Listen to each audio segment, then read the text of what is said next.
How many of these series do you guys see going at least 6 games? Because for me right now, I see one that I think will, and one's already over with the Rangers last night, and then the other 6 look like they'd be lucky to get to game 6 right now where we sit at. And that's kind of the point of this video, is to discuss kind of the outlook of the NHL playoffs going forward and how kind of underwhelming, I guess you could say, the first round has been so far. Usually it's quite not this way. There's usually a lot more overtime games, or at least it feels that way. Usually a few of these series are tied 2-2 and seem like they're destined for 7 games.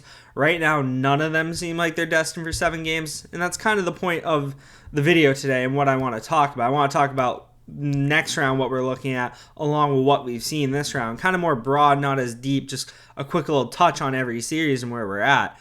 That being said, if you want to check out the channel for the other videos I've done in the playoffs so far, check out the channel. I plan on updating all weekdays going forward at least, and maybe a few on the weekends here or there. So hit subscribe, hit the like button, and let's go into talking about this. So let's talk about the odds right now. These are the remaining playoff series, and we have all but one team almost at minus 1,000 or better, which means you would have to bet $1,000 to win $100 if you were minus 1,000. So they're all basically done and dusted according to Vegas. The best odds they give to any team who is down 3-1 right now is Nashville. And that makes a little sense if you watched how the games in Nashville have gone. Last night's choke job, which we'll talk a little bit about. But this just shows you there's only one series that Vegas deems as a competitive series right now, and that's Vegas and Dallas. And if Vegas goes up 3-1 tonight, those odds are probably going to skyrocket to about like 700-ish. The one benefit Dallas has is that Dallas will have both Game 5 and if they get to Game 7 at home. So theoretically, they would just have to win their home games and steal a road game, which is doable, but it's quite the hill to climb. So let's talk about, we're going to go division by division here. As you see in the bracket, it's kind of separated into 4 different sections. So let's talk about this, the Atlantic. On one side, I think we all kind of expected these series to be a little more even. I was pretty high on Florida. I thought Florida would win in 5 and 6. I thought the Bruins would win, but in 7. Right now, the Bruins are sitting in a pretty good position to potentially take down the Maple Leafs in Game 5.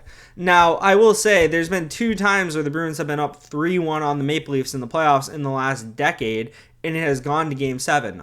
All of those Game 7s have been in Boston, and Boston has won both of those Game 7s. That being said, there is quite a different feel around this Leafs team. It feels like the floor is falling out from under them. Austin Matthews is now questionable for Game 5. You're going to lose Austin Matthews. They've been out without William Nylander until Game 4. He comes back, and then late in Game 4, Austin Matthews doesn't even play the third period. It's not looking good there. Their coach seems kind of bewildered by what's happening. He seems like he's probably on LinkedIn looking for new jobs right now. And it would be very surprising if this series makes it to 7 games just because of the momentum that the Bruins have right now. Swayman is playing out of his mind. That alone might just carry the Bruins to maybe not just this round, but maybe the round beyond that and further, because he looks like a demon right now. You got Brad in the middle here in the background with his tongue out fitting. And then you go to Florida and Tampa. A lot of people thought Tampa might be a little more competitive. I kind of thought Florida was going to win in 5 or 6. I think this Tampa Bay team's just kind of past it at this point. And I think this Florida team was very good at the end of last year, went deep in the playoffs last year, won the division this year. They're kind of battle tested at this point. They have a lot of speed, they have a lot of skill, and they play the right way. Whereas I think this Tampa Bay team was just a little too slow to keep up with Florida in most games. That being said, Florida was up 3-0. As you can see, Tampa Bay scored 6 goals in Game 4, and Florida kind of put a little bit on them towards the end, but Tampa Bay found the victory.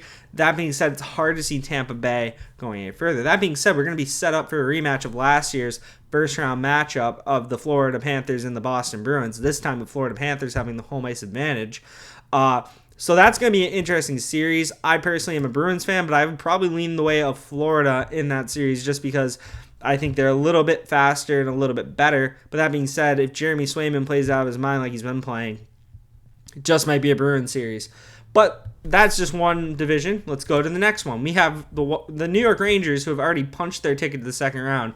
Thanks for coming, Washington. I was kind of upset when Washington got in because I thought the Detroit Red Wings would have given a pretty good fight. I think Pittsburgh would have been a little more interesting because they can score.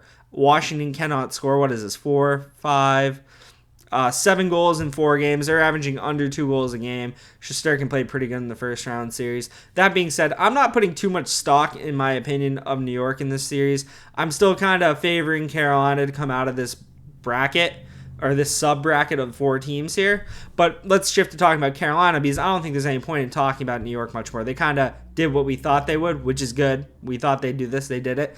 But we'll learn a lot more about this New York team this year, next series, when they most likely play Carolina.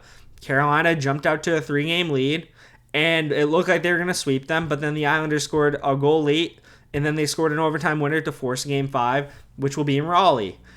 It's hard to see that the Islanders are probably the team I have the least faith in coming back, just because of their scoring woes. Another team that just struggles to put the puck in the net consistently. Carolina plays their game, but a better version of it, in my opinion. So it looks like we're squaring up for a Carolina New York Rangers second round matchup, which is fantastic. We then go to the West, where we will talk about the Avs and the Jets. So going into this Avs-Jet series, everyone's commentary was the Winnipeg Jets have better depth and better goaltending.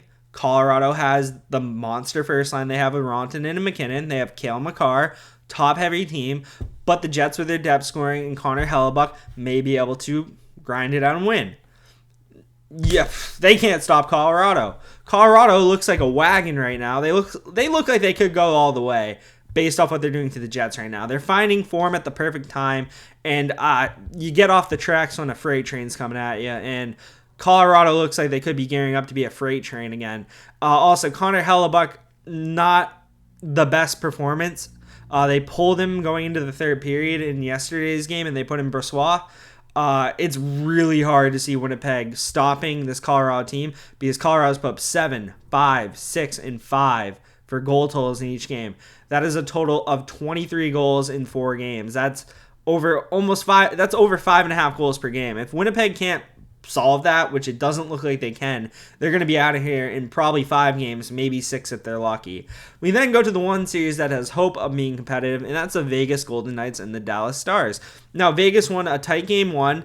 They won Dallas won game 3 in overtime, and Vegas won game 2. I don't know why I did that out of order. Regardless, today we have game 4, and as a hockey fan, you want to see Dallas win this win this game today to force a game 5, which will only be 3-2, so you can at least potentially get a game 7. Because right now, it's looking like this may be our only hope of a game 7. It would also be kind of interesting if Vegas won 2 road games and then Dallas followed up by winning 2 road games. It'd be curious where the momentum's at in game 5, if Dallas would be able to take that momentum back home to Dallas and win game 5, and then potentially just, win 4 in a row and eliminate Vegas in 6. On the other hand, momentum's kind of hard to track in these series when it's not really like a runaway thing like the Avalanche have over here, where they're just scoring at will in all 4 games.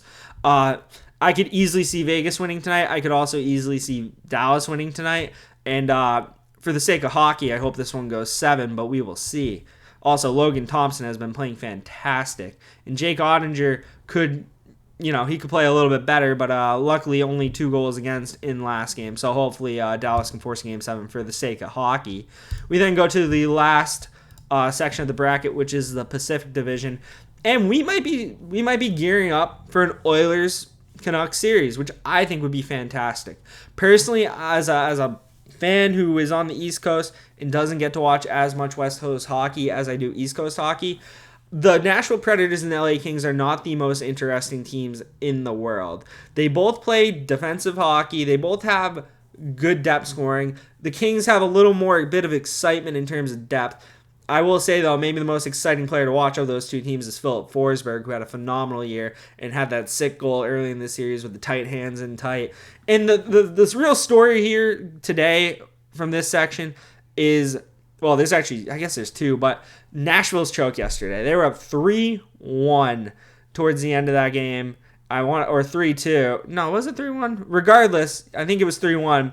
Brock Besser gets a game-tying goal with about 7 seconds left in regulation. Actually, yeah, it was 3-1 because the Canucks scored with the goalie pulled. Then they pulled him again, and they scored again with 7 seconds. So that is what happened. Brock Besser got a hat trick, and then about 1 minute into overtime, the Elias Lindholm scores, and then the Predators are going from looking like they're going to even up the series to now being down 3-1 and having to go back to Vancouver for Game 5. Vancouver's down to their third-string goalie. Casey DeSmith may be coming back for Game 5. That's to be determined. It doesn't look like Thatcher Demko is going to come back the next round. And right now, when you get kicked in the gut like that, like Nashville did, it's hard to see them rebounding. I mean, you guys all saw how flat they came out at the beginning of overtime in Game 4, and I feel like that might just be the energy that carries over to Game 5. And I don't really like the Nashville Predators' outlook for that game, let alone the series in general. But I think it would be really cool to get this Canadian clash between Vancouver and Edmonton, and then you'd be guaranteed a Canadian team in the conference finals, which would be cool for Canada. I'm not Canadian, but I just think that's kind of cool because obviously that country is very passionate about the sport, and Western Canada deserves that. It would be pretty cool for the whole country up there. But regardless, it's just kind of one of those things right now where right now we're looking at potentially 7 series that don't even make it to Game 6. Obviously, there's probably going to be 2 that do. It's probably going to be the Vegas-Dallas one and probably another one that we don't see coming, because that's the thing. It's hard to predict. I'm sure one team will fight and potentially force a Game 7. There's just too many. There's 6 series. Someone's going to fight back and win 2 games in a row to force Game 7. It's a matter of who. So in the comments section below, I'd be interested to see who you guys think has the best odds of forcing a Game 7 besides Dallas and Vegas. Out of the teams that are down 3-1, who has the best chance? That being said, to end on it, this is my bracket that I did at the beginning of the playoffs, before the playoffs. And I had Dallas, I had Winnipeg, I had Nashville, and I had Edmonton, so I'm looking pretty rough in the West. On the East, though, it looks like I'm going to be perfect with Florida, Boston, New York, and Carolina. I'm pretty sure I had Dallas, Edmonton in the conference finals, and then I had Florida, Carolina in the East with a Dallas-Carolina final with Dallas winning it. So the Dallas pick is looking kind of sketchy, but after tonight, maybe it won't be.